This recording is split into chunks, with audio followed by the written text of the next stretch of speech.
while they don't usually tend to attack humans, there have been multiple cases of that happening.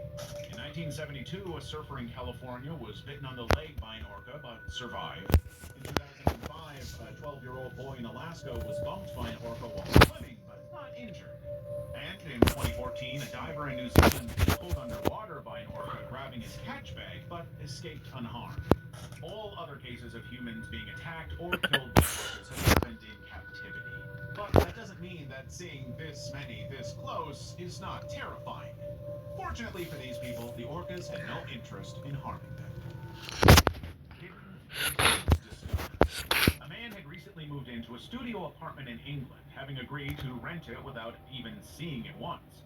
The cost of living in the UK had skyrocketed, and all he really wanted was a small, nice space for an affordable amount. But when moving day arrived and he came to see his new home for the first time, he started to realize exactly why the rental price was so low in the first place. The whole vibe of the place was strange.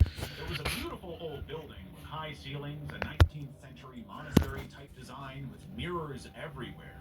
But the bedroom was so small that he couldn't even stand up. But none of that was anything compared to the strange candle in the floor. He believed that the apartment was built to contain some additional underfloor storage. But when he opened it, he found that it went much, much deeper than he had anticipated.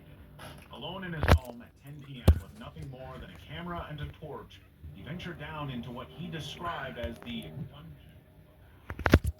The dungeon was covered in graffiti with a bricked up window, a bizarre trench with a grate that he suspected was a burial ground, and what appeared to be a brick seat or a sacrificial altar. It had all the hallmarks of some kind of ceremonial sacrifice dungeon. But the dungeon was even bigger. The further he got, the more it became clear why the rental price was so low. Anyone who came to see the property would have seen the sacrificial room and fled. The dungeon was wired for electricity, and he could hear the sounds of the neighbors upstairs who most likely have no idea about what is going on right under their own homes.